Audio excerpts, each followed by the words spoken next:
Hello everyone, in this video we'll discuss a numerical on energy method.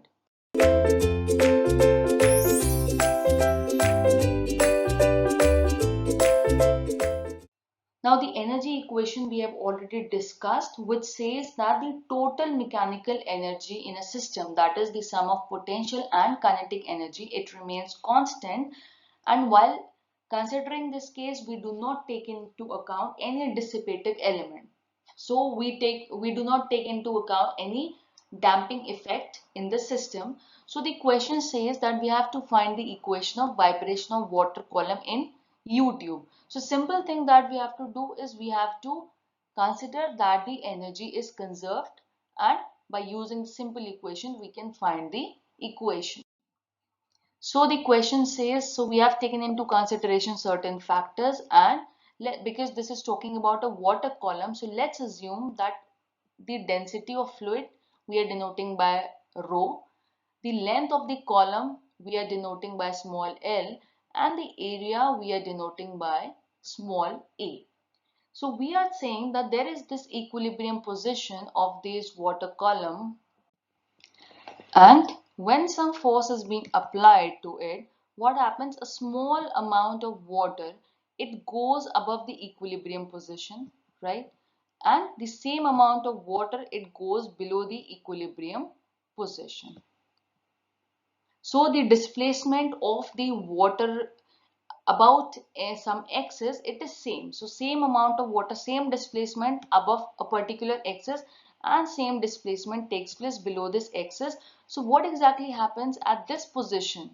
The water column, this column has got potential energy, and what happens because of this energy? It tries to go in this direction, and instead of settling at the equilibrium position, because it has got some velocity, it overshoots to another extreme position. Now at that extreme position, again it has got potential energy, because of which it tries to come back to the equilibrium position, but because of the velocity it again overshoots. So in this way what happens? The column, it vibrates in this system, in this whole in this tube.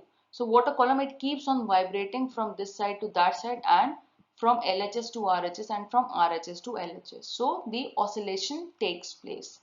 So if we are applying the concept of the conservation of energy or the energy method, we say that in this whole system, the total energy, that is the sum of kinetic and potential energy, it is constant, right? So what is the kinetic energy in the system? We know kinetic energy is half mv square.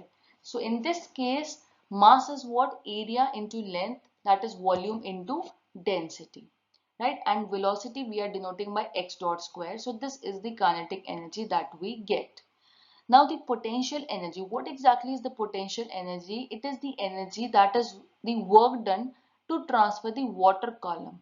So when water goes to this length, what it has to do? It has to do some work to come back to its this equilibrium position. So the potential energy, which we denote by mgx, it becomes equal to mass is what? A into, so for this column, because this column, the work is being done on this column to transfer it back to the equilibrium position.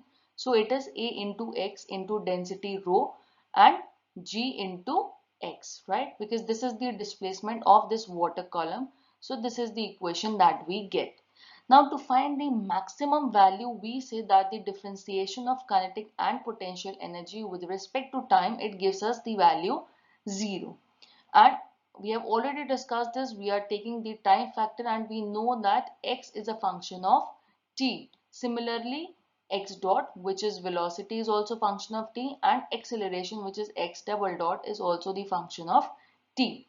So when we differentiate this equation, we get half a l rho into x dot square will be 2 into x dot into x double dot. That means 2 into velocity into acceleration, plus a into rho into g, and what will be x square? It will be 2 x dot into x, right? So in this equation 2 gets cancelled out, right? And a and p being constant, ap being constant, we can take them common and take to the other hand, so it becomes 0. So what we are left with, x double dot, and of course it has got L also, which we take in the denominator factor. So we will be left with the equation x double dot upon into L plus 2gx,